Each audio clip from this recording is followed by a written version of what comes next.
Film की शुरुआत में दिखाया जाता है कि एक बड़ा अंतरिक्ष यान थॉर के जहाज़ के ठीक सामने रुकता है। ये अंतरिक्ष यान किसी और का नहीं बल्कि महान थैनोस का है और थैनोस अपनी पूरी टीम के साथ वहां पहुंच गया है। उसकी टीम का नाम ब्लैक ऑर्डर था। जब थैनोस और उसकी टीम थॉर के जहाज़ में प्रवेश करते हैं, इसके बाद थैनोस लोकी से स्पेस स्टोन लेने के लिए उसके पास आता है। लोकी ने स्पेस स्टोन देने से मना कर दिया था। तभी थैनोस थॉर को जान से मारने की धमकी देता है। इसी बीच हल्क भी वहां पहुंच जाता है और इनके बीच ज़बरदस्त लड़ाई देखने को मिलती है। दिलचस्प बात यह है कि शुरुआत में दोनों एक दूसरे को टक्कर दे रहे थे, लेकिन थैनोस हल्क से कई गुना ज़्यादा ताकतवर था, इसलिए थैनोस उसे वहां हरा देता है। जब हायमडाल को इस बारे में पता चलता है कि थैनोस के सामने कोई नहीं टिक सकता, तो वो वहां से हल्क को पृथ्वी पर भेज देता है। थैनोस जब ये देखता है तो वो हायमडाल को मौके पर ही मार देता है। इसके बाद थैनोस थॉर को भी मारने का प्रयास करता है। लोकी उससे कहता है कि थॉर को जाने दो, मैं तुम्हें इसके बदले में स्पेस स्टोन देने के लिए तैयार हूँ। फिर लोकी टेसरैक्ट थैनोस को सौंप देता है। थैनोस टेसरैक्ट को तोड़कर उसमें से स्पेस स्टोन निकाल लेता है। लोकी थैनोस को मारने की कोशिश करता है, लेकिन थैनोस यहाँ लोकी को ही एक झटके में मार देता है। थॉर ये सब देख रहा था, इसके कारण थॉर अपना आपा खो देता है। उसे बहुत बुरा लगता है, लेकिन वो चाहते हुए भी कुछ नहीं कर पाता क्योंकि उसके हाथ और पैर बंधे हुए थे। बाद में थैनोस अपना तीसरा पत्थर लेने के लिए उस जहाज से निकल जाता है, लेकिन जाते समय वो इस जहाज में विस्फोट कर देता है। तब वो जहाज अंतरिक्ष में नष्ट हो चुका था और थॉर अंतरिक्ष में मंडरा रहा था। उसी समय गार्डियंस ऑफ द गैलेक्सी वहां पहुंच जाते हैं। जब वे थॉर को अंतरिक्ष में मंडराते हुए देखते हैं तो वे उसे अपने जहाज में ले जाते हैं। इनकी टीम में एक किरदार है जिसका नाम मैंटिस है, जो किसी के भी मन को पढ़ने की क्षमता रखती है। जब वो थॉर के सिर पर अपना हाथ रखती है, तब उसे पता चलता है कि वो बहुत दुखी है और बहुत दर्द में है। उसने कई लोगों को खोया है। थॉर ने गार्डियंस ऑफ द गैलेक्सी को बताया कि थैनोस आ चुका है। अब वो इन्फिनिटी स्टोन्स के पीछे है, जिनकी मदद से वो इस दुनिया को ख़त्म कर सकता है। थॉर पीटर क्विल से उसकी मदद करने के लिए कहता है और वो बताता है कि अगर थैनोस को सभी इन्फिनिटी स्टोन्स मिल गए तो वो पूरी दुनिया को बर्बाद कर देगा, वो सब कुछ खत्म कर देगा। इसलिए वो यहाँ अपनी दो टीम्स बनाते हैं। एक टीम में थॉर, रॉकेट रैकून और ग्रूट शामिल हैं, जबकि दूसरी टीम में पीटर क्विल, गमोरा, ड्रैक्स और नेबुला शामिल होते हैं। थॉर यहाँ पीटर क्विल से कहता है, मैं थैनोस को तब तक नुकसान नहीं पहुंचा सकता जब तक मेरे पास मेरा हथौड़ा नहीं है, इसलिए उसे अपना हथौड़ा लेने के लिए ड्वार्फ्स के होम वर्ल्ड निडाविलियर जाना होगा। दूसरी ओर पीटर क्विल, गमोरा और नेबुला नोवेयर पहुंचते हैं, जहां कलेक्टर रहा करता था, क्योंकि ये कलेक्टर ही था जिसके पास तीसरा इन्फिनिटी स्टोन, रियलिटी स्टोन था। इसके बाद पता चलता है कि हल्क को हायमडाल ने पृथ्वी पर भेजा था।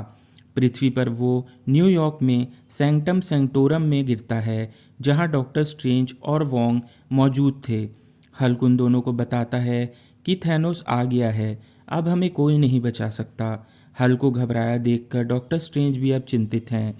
इसके बाद डॉक्टर स्ट्रेंज हल्क के साथ आयरन मैन से मदद मांगते हैं। वो दोनों टोनी स्टार्क को बताते हैं कि थैनोस इन्फिनिटी स्टोन्स तक पहुंचने के बाद उनके पीछे आ रहा है, इससे पूरे ग्रह को खतरा है।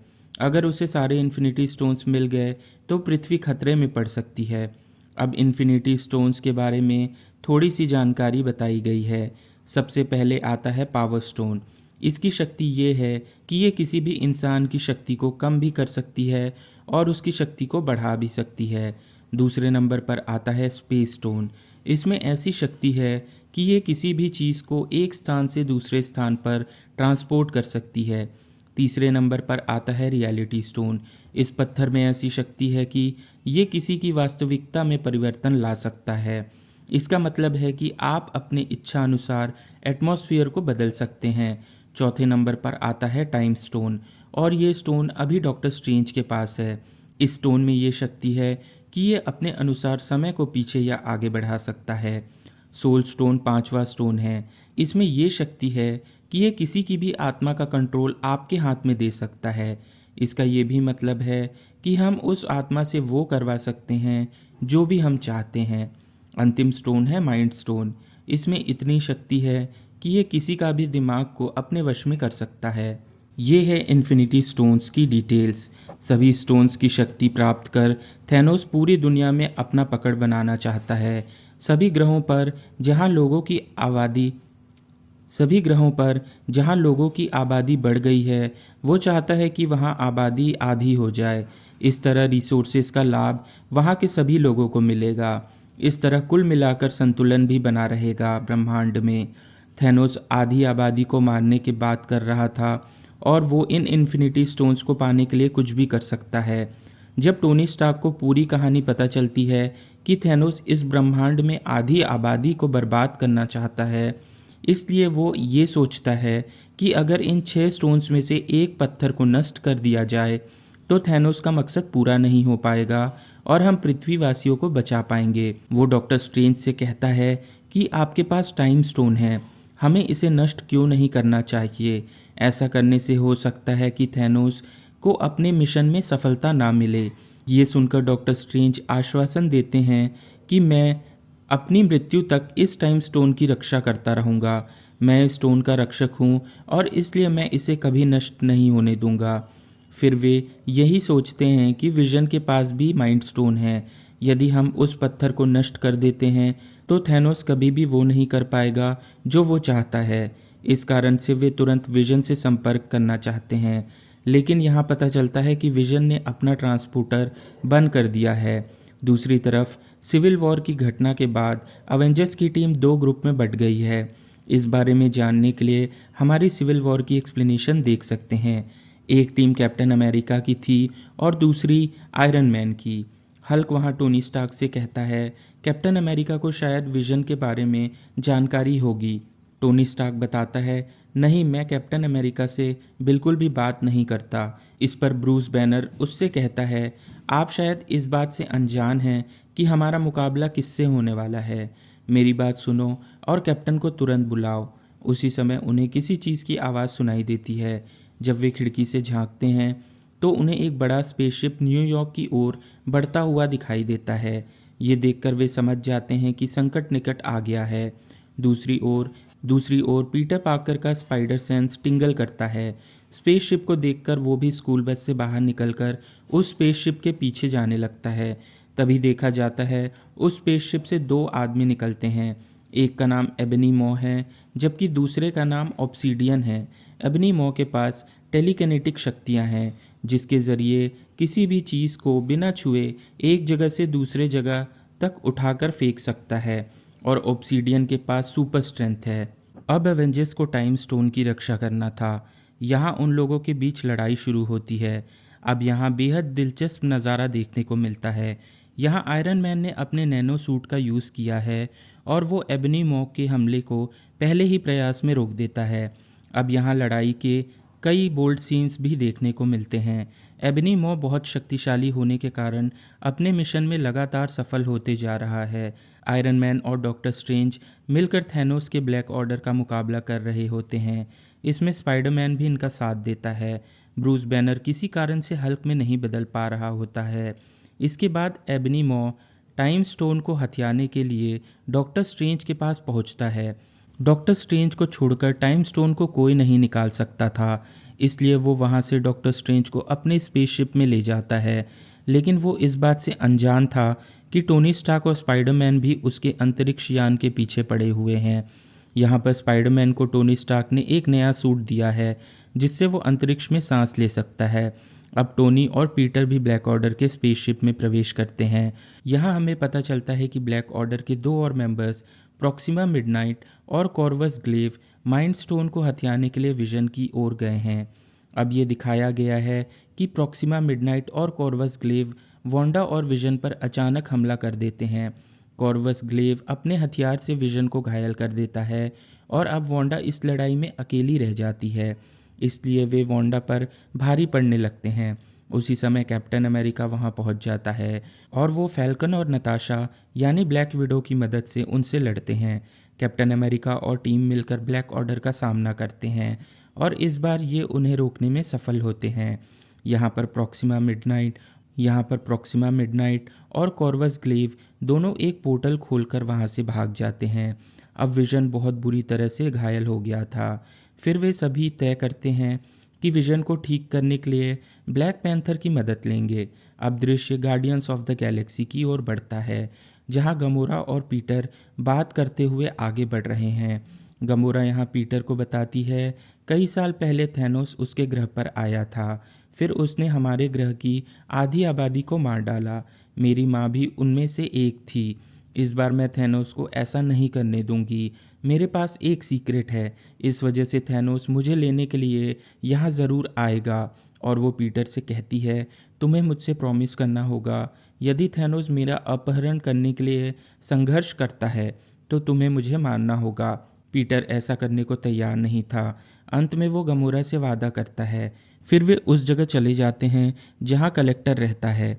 अब वहाँ पहुँचने के बाद थैनोस कलेक्टर को चेतावनी देता है, यदि तुमने मुझे रियलिटी स्टोन नहीं दिया तो मैं तुम्हें मार डालूंगा।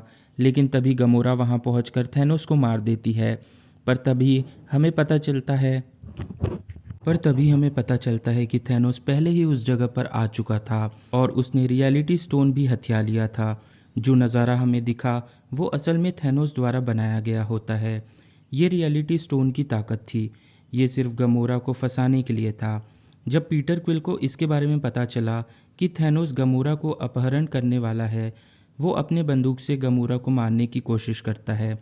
लेकिन अब थैनोस के पास रियलिटी स्टोन की ताकत थी। पीटर के द्वारा चलाई गई गोली गमोरा का कुछ बिगाड़ नहीं पाती। इसके बाद थैनोस गमोरा को लेकर वहाँ से चला जाता है। फिर वहाँ बड़ा अंतरिक्ष यान दिखाया जाता है जो न्यूयॉर्क में उतरा था। एबनी यहाँ डॉक्टर स्ट्रेंज के साथ है। स्पाइडरमैन और आयरन मैन भी अंतरिक्ष यान में हैं। वे कुछ कठिनाइयों का सामना करने के बाद डॉक्टर स्ट्रेंज को बचा लेते हैं। वे एबनी मॉ को मारने के लिए अंतरिक्ष में छोड़ देते हैं। अब उनके बीच बहस शुरू हो जाती है। टोनी स्टार्क यहाँ डॉक्टर स्ट्रेंज से कहता है कि थैनोस इस टाइम स्टोन को लेने पृथ्वी पर नहीं आ सकता। अगर ऐसा हुआ तो पृथ्वी पर बहुत विनाश होगा, इसलिए हमें थैनोस को किसी और जगह पर लड़कर हराना होगा। क्योंकि थैनोस टाइटन ग्रह से आया था, इसलिए वे टाइटन ग्रह पर जाकर थैनोस से लड़ने की योजना बनाते हैं। इसके बाद थैनोस और गमोरा को दिखाया जाता है जो युद्ध क्षेत्र में है, जहां उनकी मुलाकात रेड स्कल से होती है। यहाँ सोल स्टोन के रक्षक को दिखाया गया है। थैनोस रेड स्कल से पूछता है कि सोल स्टोन कैसे मिल सकता है। रेड स्कल थैनोस को बताता है वो सोल स्टोन्स बाकी स्टोन्स की तुलना में सबसे शक्तिशाली है, लेकिन इस स्टोन को पाने के लिए हमें किसी ऐसे इंसान की बलि देनी होगी जिससे हम सबसे ज़्यादा प्यार करते हैं। और यहाँ थैनोस ने अपने गोद ली हुई बेटी गमोरा की बलि दे दी। उसे यहाँ चौथे स्टोन सोल स्टोन के रूप में मिलता है। इसके बाद थोर, ग्रूट और रॉकेट यहाँ दिखाई देते हैं। वे उस जगह तक पहुँचते हैं जहाँ ड्वार्फ्स रहते हैं, क्योंकि केवल ड्वार्फ्स ही ऐसा हथियार बना सकते हैं जिससे थैनोस को हराया जा सकता है। यहाँ पता चलता है कि जब उन ड्वार्फ्स ने थोर के हथौड़े का निर्माण किया था, तब एसगार्डियंस ने वहाँ की सभी भट्टियों को नष्ट कर दिया था ताकि वे और हथियार न बना पाएं, और उसके साथ केवल एक बौने को जीवित छोड़ दिया था। ये जानते हुए थॉर बौनों में से एक से उनकी मदद करने को कहता है। इस पर वो बौना कहता है, मैं क्षमा चाहता हूँ, मैं आपकी सहायता नहीं कर सकता। अगर थैनोस को पता चलेगा कि मैंने ऐसा किया है तो वो मुझे और इस पूरे ग्रह को बर्बाद कर देगा। तब थॉर उससे कहता है, मैं निश्चित रूप से थैनोस को हरा दूंगा। ये सुनकर वो बौना आखिरकार थॉर की मदद करने के लिए सहमत हो जाता है। इसलिए वे एक नए हथियार का निर्माण की तैयारी शुरू करते हैं। लेकिन उन्हें यहाँ पता चलता है उस हथियार को बनाने के लिए जिस धातु की आवश्यकता होती है, उस धातु को पिघलाने के लिए जिस एनर्जी की ज़रूरत है, वो केवल सूर्य की किरणों से ही प्राप्त होगी। सूर्य की एनर्जी इतनी तेज़ होती है, यदि इसका प्रभाव सीधे उस धातु पर पड़ेगा तो वो पूरे तरह नष्ट हो जाएगा। इसलिए इसके केंद्र पर इसे कम करने के लिए एक फिल्टर की ज़रूरत थी। जब वे उस फिल्टर का उपयोग कर रहे होते हैं तब वो अपने सेंटर से डैमेज हो जाता है। तब थॉर खुद एक एनर्जी फिल्टर के रूप में वहाँ खड़ा होता है, केवल अपने हथियार हथौड़ा पाने के लिए। आखिरकार उसे वो हथियार मिल जाता है। इसके बनने के बाद पता चलता है कि इसको इस्तेमाल करने के लिए हैंडल नहीं है। तभी वहाँ ग्रूट आता है और वो अपना हाथ हथौड़े की तरफ रखता है। वो उस हथियार का हैंडल बना देता है। आखिर ये अद्भुत हथियार तैयार हो गया था जिसका नाम था स्टॉर्म ब्रेकर। अब ये हथियार थॉर के पिछले हथियार की तुलना में अधिक उन्नत और ठोस था। ये एक शक्तिशाली हथियार होने के साथ बाइफ्रॉस्ट भी खोल सकता था। इसके बाद दृश्य टोनी स्टार्क, स्पाइडरमैन और डॉक्टर स्ट्रेंज की ओर बढ़ता है। ये दोनों टाइटन ग्रह के पास पहुंचते हैं।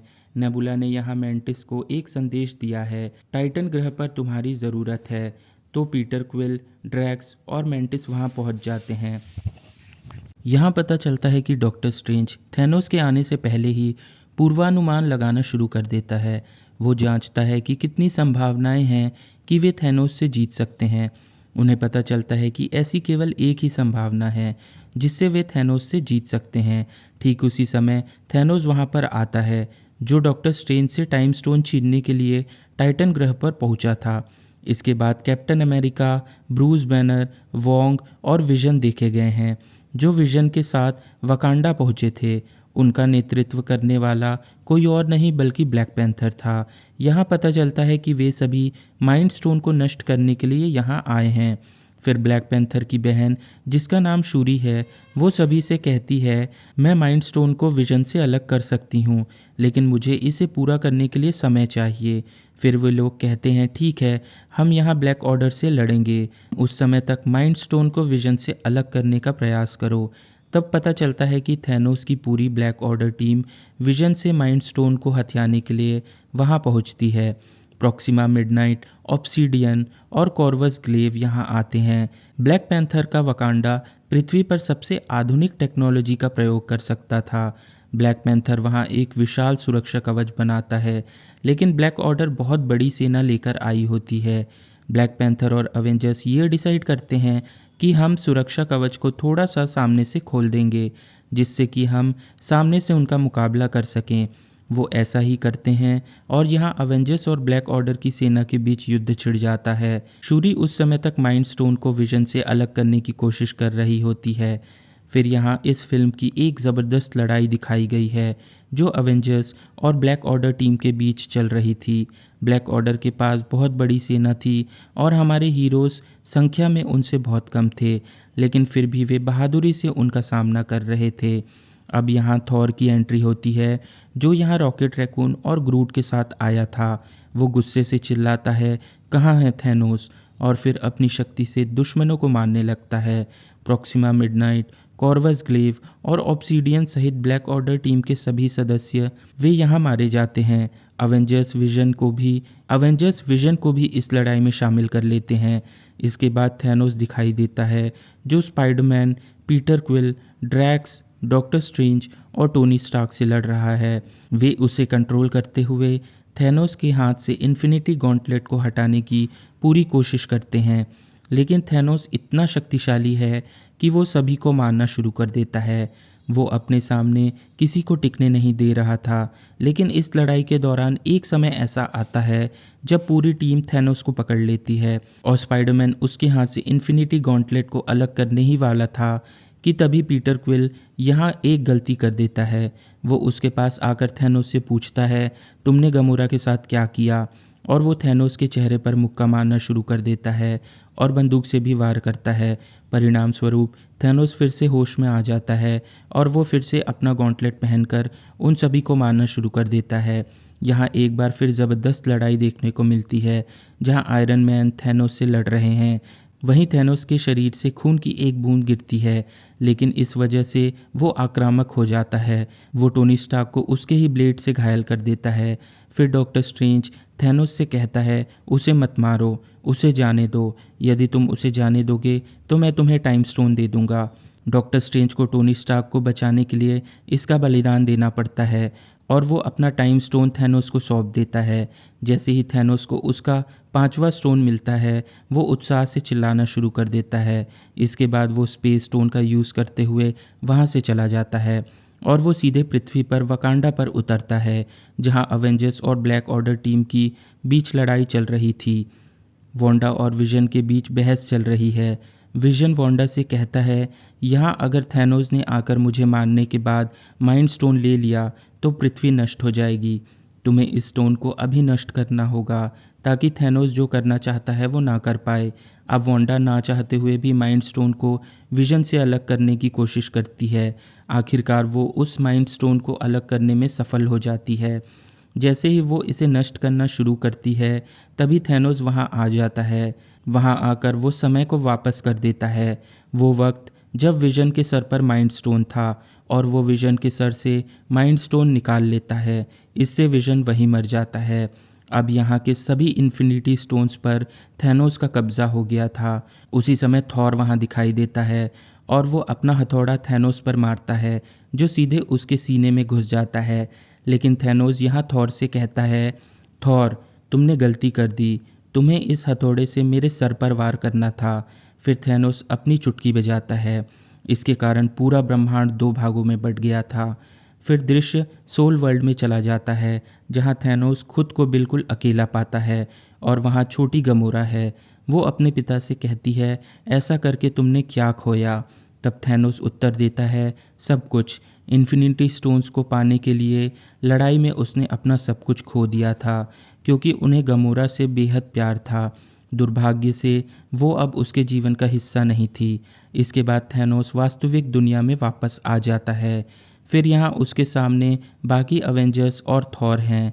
सभी इन्फिनिटी स्टोन्स के साथ वो स्पेस स्टोन के माध्यम से टेलीपोर्ट होते हुए दूसरे जगह चला जाता है। ब्रह्मांड के आधे लोग एक झटके में ही मर गए थे। वहाँ राख ही राख है। तब ब्रह्मांड की आधी आबादी कम होने लगी। हर कोई वहाँ से गायब हो रहा था, राख में तब्दील हो रहा था। इसके बाद थैनोस दिखता है, जो एक झोपड़ी में था। वो उत्साहित था क्योंकि आखिरकार वो अपने मिशन में सफल हो गया था। उसने ब्रह्मांड की आधी आबादी को जड़ से ख़त्म कर दिया था। बाद में मारिया हिल और निक दिखाई देते हैं, जो कहीं गाड़ी चला रहे थे, लेकिन वे भी वहाँ से गायब होने लगते हैं। और यहाँ निक अपनी जेब से एक छोटा सा उपकरण निकालता है और वो किसी को मैसेज भेजता है। उसके गायब होने के बाद जब उस डिवाइस को देखा गया तो पता चलता है कि उसने कैप्टन मार्वल को संदेश भेजा है, और फिल्म इसी सीन पर पूरी होती है।